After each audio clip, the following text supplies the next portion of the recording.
Hello, my name is Jason Kearney. I'm here to talk to you about FeldSpar.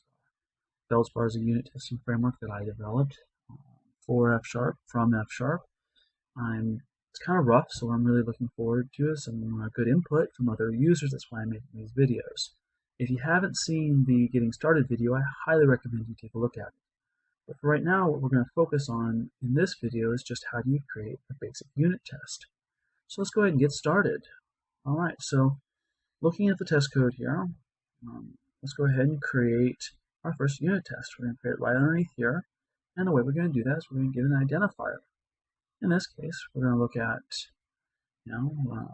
fizz buzzer returns fizz when given 3. All right, that's going to be our unit test. So we do that by creating a test, and this takes a lambda, takes an environment, but we don't really care about the environment, so we're just going to pass an underscore. And for this initial test, we're just going to fail it. So what we're going to do is we're going to go ahead and create return a failure, and we'll even return a general failure. The message here is going to be not yet implemented. This is just so we can kind of take a look at failures.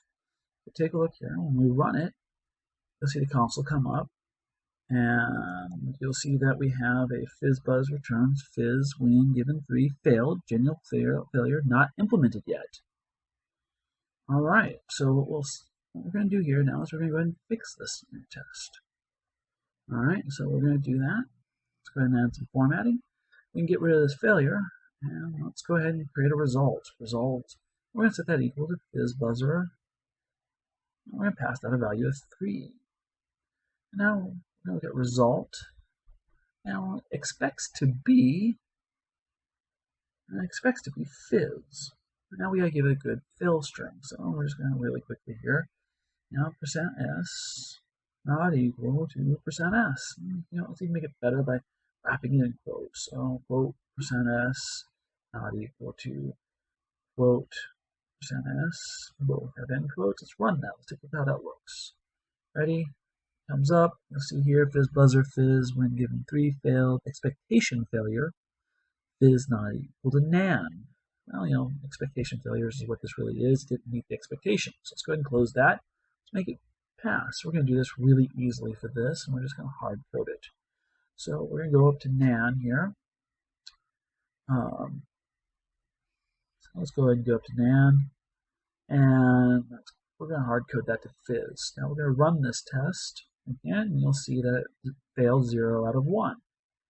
All right, well, that's not very useful, but let's go ahead and create a second test just to kind of illustrate the point of how you make a test. So in this case, this is going to be let fizz buzzer returns buzz when given 5. All right, now we're going to make that equal to a test. Now it's going to take a lambda, and again, we're not going to use the environment, so we're not going to worry about it. We're going to push this back here. And in here, we're going to go ahead and create a result. So let result equal fizz buzzer of 5. And we're going to test that again. So result expects to be, in this case, it expects to be buzz. All right, now let's go ahead and give that a good error message. So we're going to go open quote, %s, close quote, not equal to open quote, %s, close quote. Let's go ahead and run this so we can take a look at it. And you can see here, fizz buzzer returns buzz when given 5 failed. Expectation failure, buzz not equal to fizz. So let's go ahead and make this pass. And this time we'll do that by adding just a little bit of logic to the fizz buzzer. We're going to match value with, in this case, we're going to go ahead and let anything equal fizz. We're going to add before this 5. And when we get that, we want to return buzz. Let's go ahead and run this. You can see it pass. 0 out of 2. Failed. Pretty good. Thank you very much. My name is Jason Kearney. This is FeldSpar. I hope to get some recommendations from anyone watching this. Thank you for your patience. I hope to hear from you.